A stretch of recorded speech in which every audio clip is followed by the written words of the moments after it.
O cara não é casado. Ah, mas então só casado tem responsabilidade? Não. Ele nunca construiu uma casa. Ele estava estudando, ele veio da faculdade, ele não sabe o que é construir, ele não sabe o que é licitação, e ele passa tudo para a assessoria que pode enganá-lo. Eu quero dizer que um homem como o professor Lolenberg, ele já construiu na vida dele, ele já alugou, ele tem uma experiência de vida que quando ele senta numa prefeitura, só de olhar, ele administra, ele faz a gestão melhor, é isso que eu penso.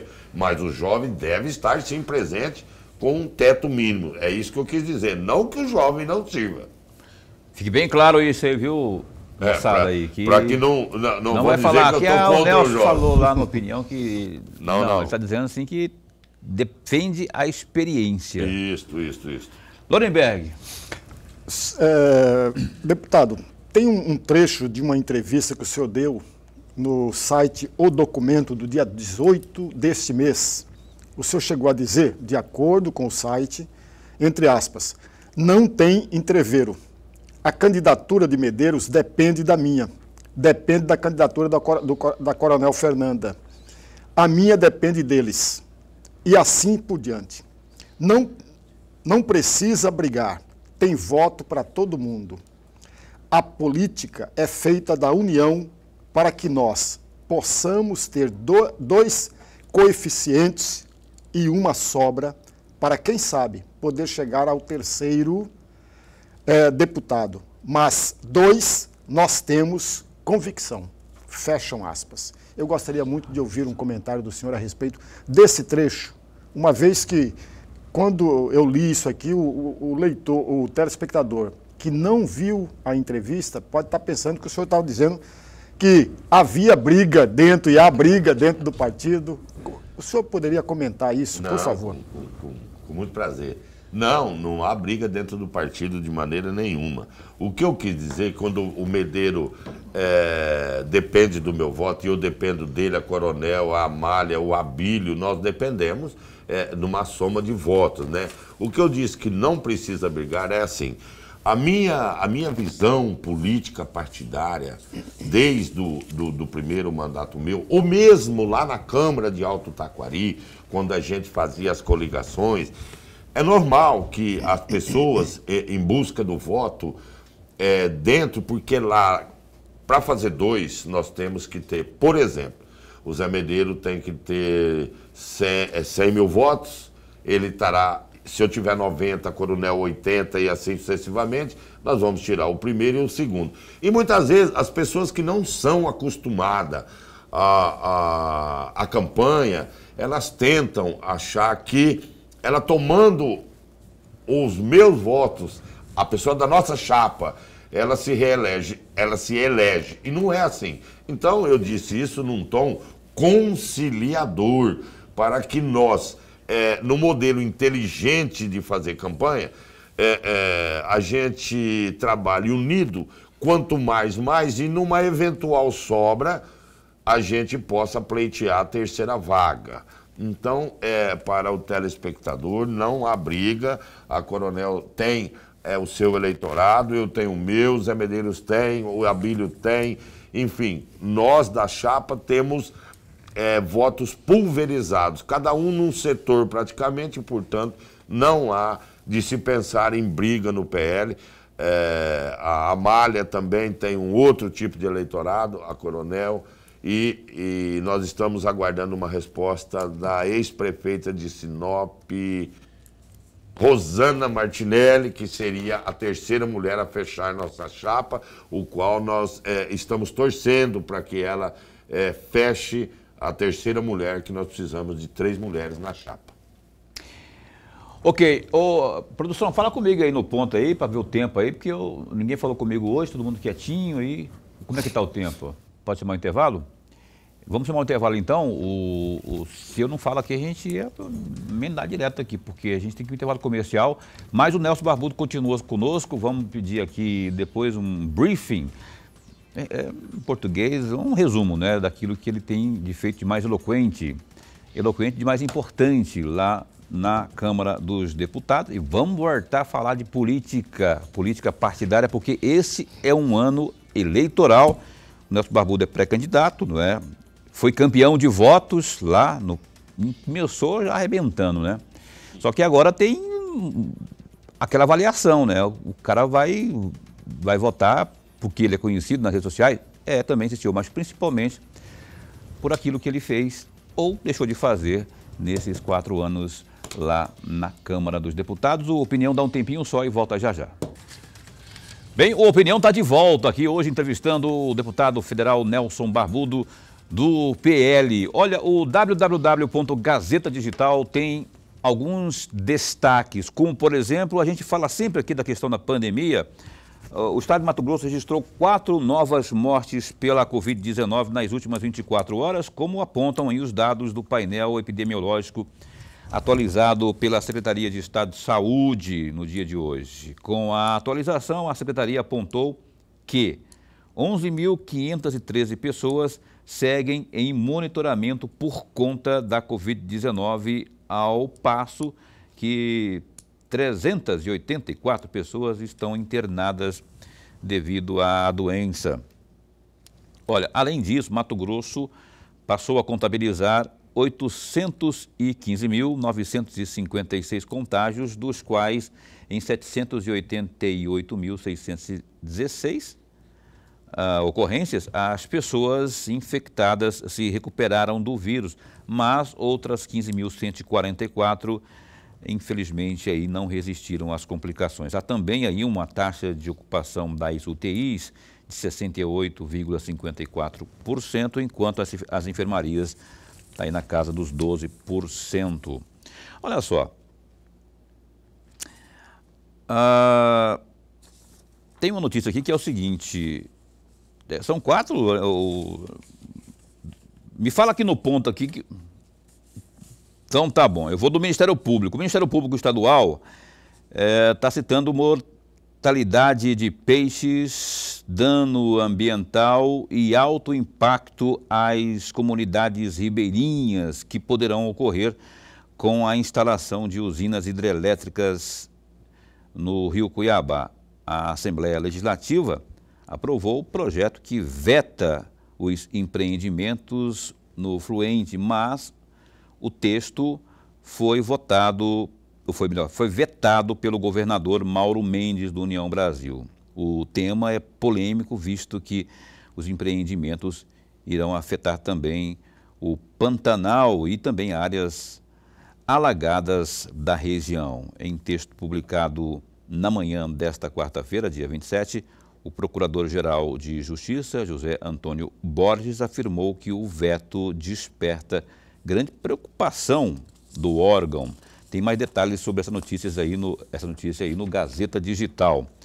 Essa do Wellington Fagundes aqui, em comunicado nesta quarta, em comunicado nesta quarta, o senador Wellington Fagundes, do PL, confirmou que o presidente Jair Bolsonaro, do mesmo partido, vai receber no próximo dia 3, lá no Palácio da Alvorada, prefeitos e lideranças também para discutir política direcionada ao agronegócio.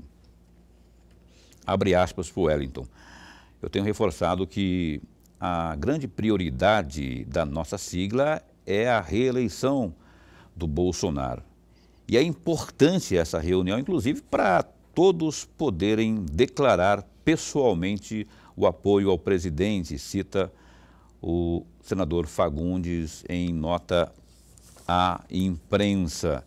Outro destaque aí, após horas de reunião, integrantes do grupo pró-Lula e também o deputado federal Neri Geller não chegaram a um consenso sobre a definição da chapa ao Senado Federal e ao governo, que buscam fortalecer a candidatura do ex-presidente Lula em Mato Grosso nas eleições deste ano. Depois das discussões que ocorreram na tarde desta quarta, o Neri afirmou que ainda deseja ter a primeira-dama de Cuiabá, Márcia Pinheiro, do PV, como sua primeira suplente na disputa ao Senado.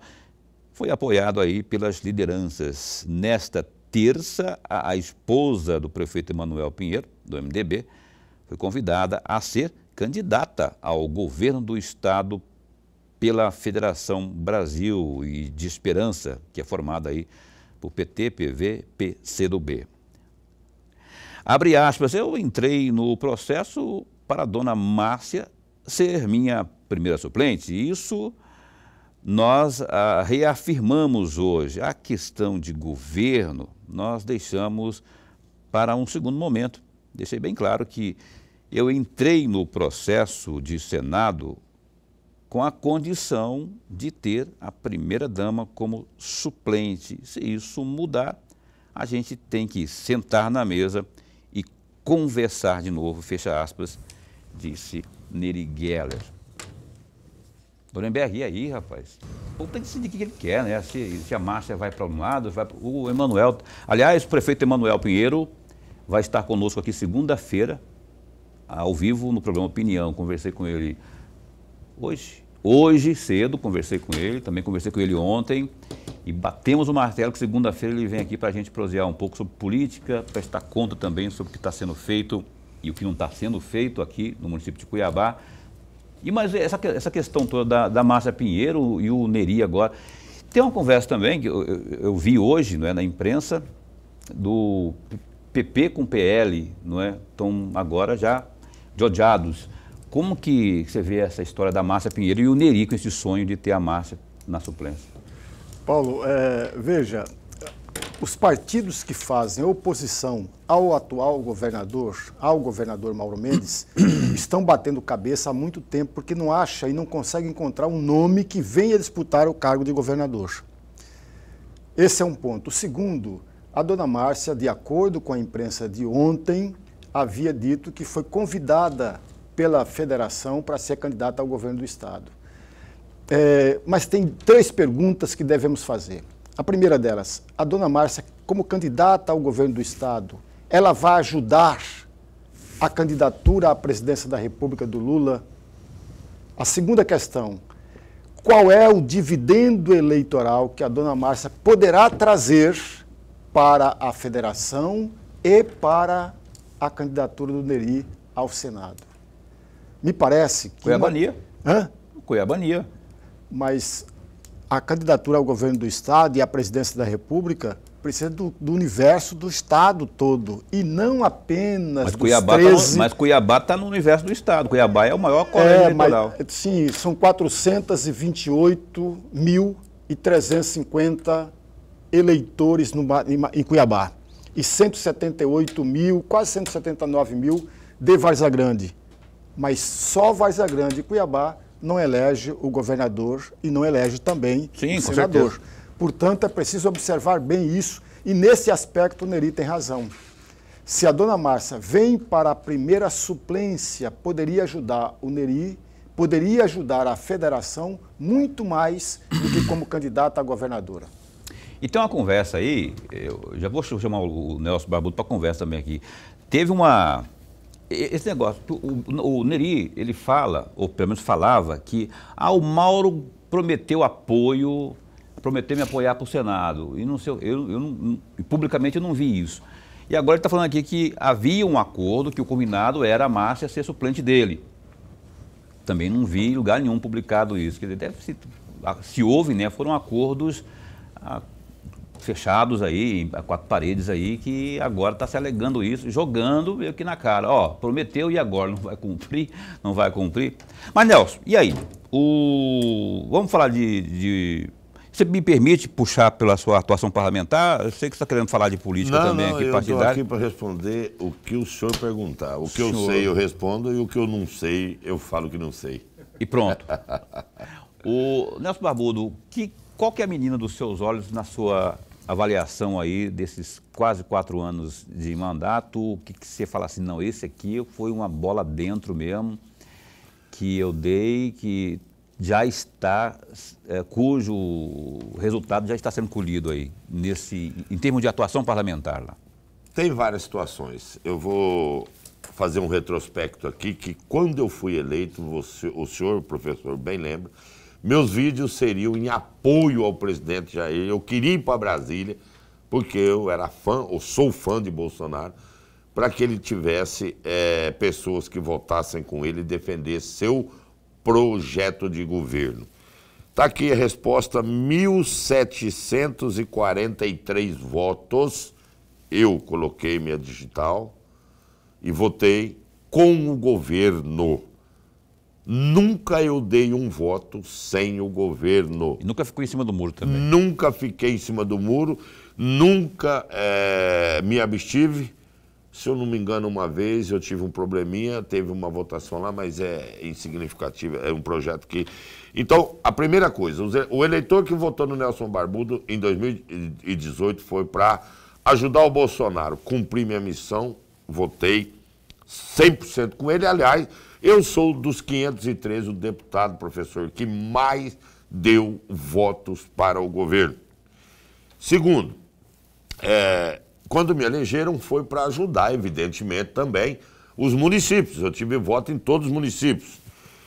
250 milhões de recursos para 141 municípios.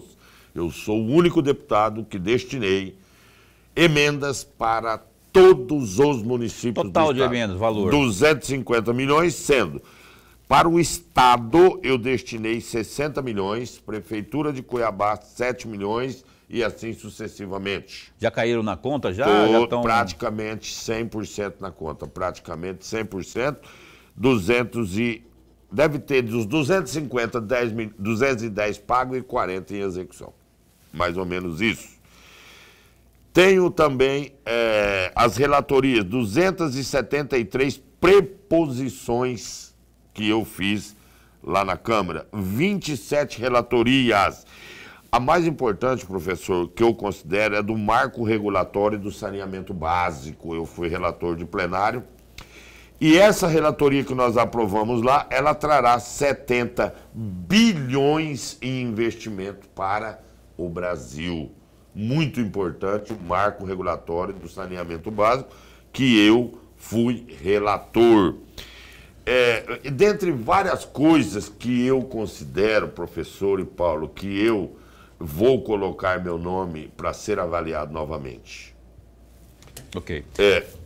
Fala mais dois aí. Dois. Devolvi 330 mil para os cofres que eu não gastei em 3 anos. Como assim devolveu? Ué, da minha VI, que eu da não gastei, verba, da minha VI. Da verba E abdiquei da minha aposentadoria política, não uso carro oficial nem em Cuiabá e nem aqui, portanto, a gente precisaria de mais tempo para mim passar as ações. Mas tem várias ações que me credenciam, e sou 3 anos consecutivos o melhor avaliado no Estado, também o segundo homem mais influente do agro no país. O senhor, como pesquisador, professor, fique à vontade, pesquise nos sites que fazem esta avaliação. Eu fui, olha bem, é um mato-grossense que foi eleito o segundo homem que mais apoiou o agro no país. Isso não Você é vai para estar nessa qualquer um. reunião lá com o Bolsonaro, dia 3? Acabou de falar aqui o Wellington falando que Com certeza estarei lá. Com certeza. Eu recebi o convite, lógico, evidentemente. Eu gostei desses dois, mas assim, eu destacaria aí abdicar aí da questão de carro oficial e também de devolver dinheiro aí. Se todos devolvessem, né? A gente 330 mil reais em 3 anos e meio eu já devolvi, que eu não usei, que eu poderia ter gastado. Você poderia fazer o seguinte, pegar esses 300 e tantos mil, carimbá-los e, isso aqui eu vou... O Boca está falando aqui, repartir com a produção aqui. Não, pegar esses 300 e poucos mil e carimbá-los para uma policlínica, por exemplo. Infelizmente, não pode? O regimento interno da Câmara não permite. Eu até estive falando com a minha assessoria, repassar para a PAI, para eles voltam para a Câmara, para a Secretaria da Câmara. Podia mudar isso aí. Lorenberg, também.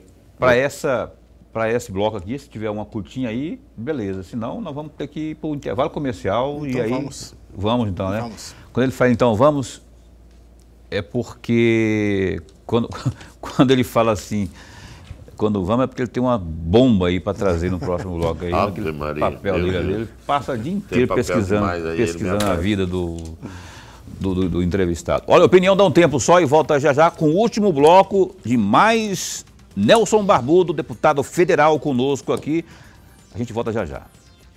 Eis que estamos de volta, o programa Opinião, nesta noite aqui de quarta com o Nelson Barbudo, deputado federal pelo PL, era PSL lá atrás quando se elegeu, né? Agora trocou na janela, agora está no PL, que é o partido de Bolsonaro. O Nelson é candidato à reeleição também, assim como acho que todos, não tem nenhum dos 8 que fala, não vou, vai todo mundo tentar a reeleição aí.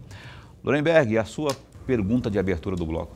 Deputado, o próximo tema é exatamente um trecho de um pronunciamento que o senhor fez no plenário da Câmara Federal, no dia 13 de setembro de 2019. Eu peguei só um trecho. Entre aspas, a indignação com o INCRA, fui eleito para defender e dar uma razão de viver aos assentados da reforma agrária em Mato Grosso. Estou há 6 meses esperando uma reestruturação no INCRA. Agora é chegada a hora de cobrar. Eu tenho que ter a responsabilidade de dizer que o INCRA não está funcionando no nosso Mato Grosso. Fecham aspas. Eu gostaria muito de ouvir um comentário do senhor desse trecho de uma fala que é do dia 13 de setembro de 2019. O senhor continua com o mesmo pensamento ou o senhor tem leitura diferenciada sobre o INCRA de Mato Grosso? Muito boa pergunta, muito bem lembrado, esclarecedora vai ser a resposta. Foi em 2019. Isso, 2019. Era o primeiro ano de governo Bolsonaro e nós estávamos tentando fazer as mudanças estruturais. Este pronunciamento meu chegou ao conhecimento de Bolsonaro, chegou ao conhecimento do presidente nacional do INCRA e houve um grande debate no Palácio do Planalto e houve a queda do general, me fugiu o nome dele. Eduardo, parece. Isso. Através desse pronunciamento meu, houve a queda do... Não era minha intenção, o senhor pode ver aí que eu não ataquei pessoalmente, que eu não denegri a imagem dele. Eu disse que não estava acontecendo as coisas a contento como era a nossa intenção. Vou citar um exemplo. Esse general havia nomeado um novo superintendente do INCRA aqui de Cuiabá. Quando eu vi o currículo dele, ele era um petista de carteirinha, vindo do Paraná para assumir a superintendência, e foi aonde eu fiz o pronunciamento, me rebelei. Ele estava sendo empossado aqui em Cuiabá, um petista de carteirinha, o presidente estava aqui para dar posse, eu fui no Palácio do Planalto e foi brecada a posse dele aqui. O ministro Onyx era o chefe da Casa Civil e disse ao general presidente do INCRA, com tantos homens de carreira dentro do INCRA, o senhor me traz um cara do Paraná, do PT, bloqueou, e daí gerou uma crise e o general foi afastado, ou pediu o afastamento, e houve a troca do presidente nacional do INCRA. Então, eu reclamei, foi trocada, e a partir daí o INCRA começou a gerar títulos, a fazer os trabalhos com muita dificuldade. Vou ser bem franco, que eu não gosto de mentira, mas naquele resto de ano e no ano subsequente, nós entregamos 3.000 títulos aqui no Mato Grosso. Nós nomeamos um servidor de carreira para a superintendência. Ele é conhecido como paulista, atuou muito, depois por motivo de aposentadoria e de saúde ele se afastou. Então, para reverberar o que está no meu pronunciamento, as coisas se encaixaram com muita dificuldade, com pouco dinheiro, a gente vem fazendo um trabalho. Estamos batendo recordes no Brasil de entrega de títulos que está na imprensa nacional. São mais de 360 mil títulos. Isso. Neste governo. E o governo atual alega que esse número de mais de 300 mil títulos entregues, sendo desses 90% para as mulheres, entregues para as mulheres da família, não é? Só aquele caso que não tem, né, onde o homem é solteiro, coisa do tipo. Viúvo. Que é entregue para o homem, mas o governo alega 360 mil, que, segundo o governo, é um número maior do que todos os anos dos governos petistas. Do que os 14, 15 anos do governo lulopetista. Falar em lulopetismo, o Lula teima em estar 600% na frente do Bolsonaro nas pesquisas. É o que a gente vê. Evidente que eu estou exagerando, mas lidera as pesquisas aí de acordo com grande parte das divulgações que a gente observa aí. Mas na rua a gente não vê isso. Agora a gente viu esse fim de semana, por exemplo, aí, eventos paralelos, não é? Na comparação paralela, e tem visto quando o Lula ousa botar a cara para fora, são vaias de sabores aí com a população. E até naqueles eventos fechados, na bolha do próprio petismo. O que você... Eu achava que agora, nesse ano de 2022, isso mudaria, porque tem tudo é registrado lá no TSE, né? Na Justiça Eleitoral. Como que você observa? Que leitura que você faz disso aí? O Bolsonaro está ruim das pernas mesmo, conforme aponta aí essas pesquisas? Olha, a leitura ela é feita na rua e tem a leitura da pesquisa propriamente dita. Quem são os órgãos que pesquisam? Datafolha, UOL, eles são todos ligados à imprensa marrom, na minha concepção. Eu acho que não tem cabimento, e a gente pode lembrar, professor, o senhor que é um historiador, o senhor lembra bem que na campanha passada os datafoice da vida davam que o Bolsonaro perdia em qualquer cenário no segundo turno, inclusive para Marina Silva, e nós todos boquiabertos e tal. Quando abriu as urnas, nós vimos que o Bolsonaro ganhou. Essa metodologia num país continental do tamanho do Brasil, eu também não vou acusar aqui, professor, que eu não tenho provas, mas a minha leitura é que os institutos favorecem o Lula, porque tem uma queda ideológica, isso nós sabemos, é declarado. A imprensa toda é contra o Bolsonaro, é lógico, toda, eu estou generalizando, mas não é assim. A maior parte da imprensa é contra o Bolsonaro e os institutos não refletem a rua. Nós estamos cansados de ver o Bolsonaro até no Nordeste, Espírito Santo, multidões e multidões, e a mídia especializada na pesquisa diz que o Lula ganha. Eu não acredito, eu acredito na vitória do Bolsonaro, acredito na leitura das ruas que reflete. Vamos ver agora dia 7 de setembro. Que é o Nós dia vimos o 7 de setembro passado. Seria outra coisa que eu vejo, professor, é a recorrência deles à justiça para acabar com o Bolsonaro. Vamos lá, Paulo. Tá ganho. O Lula ganha. Não precisa entrar tanto na justiça, nós já ganhamos. Eles têm certeza que o Lula está na frente. Agora, a gente vê, é uma enxurrada de ações desesperada tentando barrar o Bolsonaro. Mas se a eleição tá ganha, gente, se o Lula ganha em qualquer cenário, é só aguardar a eleição e passar a faixa, porque se a eleição ocorrer democraticamente dentro das 4 linhas, eu tenho certeza que o Bolsonaro passa a faixa para o Ciro Gomes, para o Lula ou para quem de direito. Tem que passar. A democracia é assim. Mas eu vejo que se eles estão desesperados, entrando com ações no STF, uma atrás da outra, criando situações que eu considero umas verdadeiras aberrações, é porque eles têm certeza que não está ganho, não vão ganhar. Pode ficar tranquilo que a rua é o melhor termômetro e na rua o Bolsonaro ganha a eleição. Lorenberg.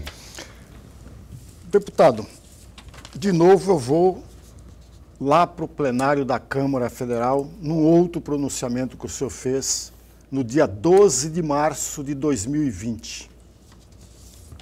O senhor dizia naquela oportunidade o seguinte, entre aspas, eu subo a esta tribuna hoje para externar o meu profundo pesar pelas queimadas das máquinas de garimpeiros em Mato Grosso e no Pará. Ontem, na região de Itaituba, máquinas 0 quilômetro foram queimadas. Essa é uma ação do IBAMA, não é uma ação do governo. Os garimpeiros são nossos irmãos trabalhadores e não podem ter os seus bens queimados, fecham aspas. Essa é na sessão do dia 12 de março de 2020. Eu gostaria muito de ouvir um comentário do senhor a respeito desse trecho do pronunciamento seu. Eu queria que você respondesse em 1 minuto e meio para a gente. Pois não, então rapidamente. Deste pronunciamento meu, professor, nasceu o PL 5724, que está lá para ser aprovado e para o plenário, que acaba por proibir o IBAMA de queimar equipamentos. Eu acho uma aberração, eu acho um despropósito, porque a lei, professor, ela fala assim, ó, ela permite a queima desde que o lugar que o equipamento esteja, ele não consiga ser transportado para as cidades. Quer dizer, as pessoas entram por estradas, grotas e vão lá dentro de uma reserva indígena, sem estrada. O helicóptero vai lá, desce, não tem como tirar aquela máquina, eles queimam. Positivo, eu concordo. Agora, o que a gente viu foi máquinas à beira da estrada, 7 quilômetros da cidade, serem queimadas. Isso que eu não concordo, de maneira nenhuma. Aliás, eu não concordo para queimar nada, porque queimar, quando o IBAMA queima, ele está cometendo 3 crimes. Ele derrama óleo no chão, ele polui a natureza, enfim. O que nós queremos é que o Estado aprenda aquele equipamento que esteja em área ilegal, pronto. Mas que ele seja levado para a cidade mais próxima e o município seja o fiel depositário daquele maquinário, porque tem que ser julgada uma ação. Essa ação aí, a decisão do guarda do IBAMA de tocar fogo, ela é muito momentânea e não deixa a legítima defesa daquele proprietário. E ninguém pode ser julgado sem o devido processo legal, começa por aí. Ele pode prender, né?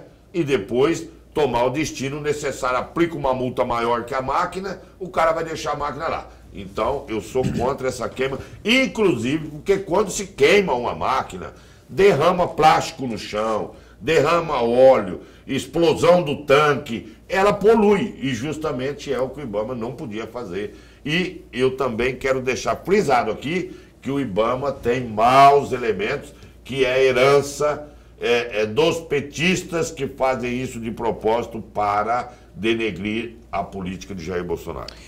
Ok, eu tenho que encerrar o programa. Eu quero e vou fazer o pedido aqui que, deputado, o senhor faça aí em 40 segundos, não, 1 minuto. O Bolsonaro, presidente da República, ele assinou um decreto aí de nova licitação para a BR-163, não é? E isso foi recebido aqui com alívio e esperança, porque eu particularmente não aguento mais ficar noticiando aí acidentes e mortes e tudo mais naquela rodovia. Podemos botar fé agora, visto que o Bolsonaro está na sua reta final de gestão? Com certeza, o Bolsonaro sempre cumpre o que fala. E nós sabemos que a culpa disso daí é da Odebrecht. Esse pessoal da Odebrecht tem a mão, aí sim, suja de sangue.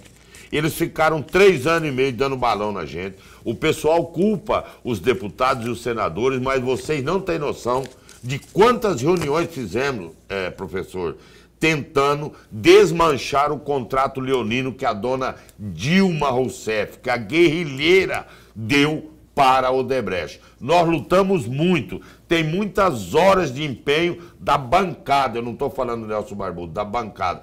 Agora conseguimos, então, que o Bolsonaro autorizasse a licitação e em breve vai sair, porque todas as palavras e os compromissos que o Bolsonaro fez, ele cumpre. Eu tenho certeza que em breve nós veremos o retorno da duplicação desta rodovia. Nelson Barbudo, o Opinião agradece a sua vinda aqui. Teríamos muitos assuntos para seguir aqui, mas não podemos, que temos horário de rede para cumprir, mas foi uma satisfação recebê-lo aqui, viu? E esse espaço continua a postos para bem informar. Eu que agradeço, obrigado, professor, com um jornalismo muito sensato, muito sério. Obrigado a você, obrigado ao programa Opinião. E sempre que eu puder, como eu digo a vocês, eu estarei aqui porque eu acho que eu devo satisfação àquele que me colocou onde eu estou e que paga o meu salário. Muito obrigado, estarei sempre à disposição. Uma boa noite para todos os telespectadores. Então tá, eu quero dar um abraço aqui para a Isa. A Isa é assessora de imprensa, né, do Nelson, que agora é mamãe, né, tá com 6 meses o bebê, que é o Venâncio. Beijão para ele, viu? Isa, um abraço aí pro Carlos Hayashida também, que está sempre aqui, e o Rafael, que é outro assessor. Os dois que têm o maior salário do Congresso Nacional. Não é verdade, mas são bons assessores. Eu esqueci de dizer, só para lembrar. 10 segundos. Eu sou o parlamentar que menos assessor tem dos políticos mato-grossenses. E vai mandar mais 2 embora, então vocês fiquem tranquilos aí. Coitados, meninos. Lorenberg, então a gente se encontra quando? Amanhã, até amanhã. Até amanhã, com o delegado responsável pela DEFAS, Delegacia Fazendária aqui do estado de Mato Grosso, o Walter Melo. Tem muita coisa importante da DEFAS aqui, tem uma fiscalização de patrimônio aí, questões financeiras. Não perca, às 7h30 da noite. Amanhã a gente se encontra aqui, ó. Fica bem, fica com Deus também.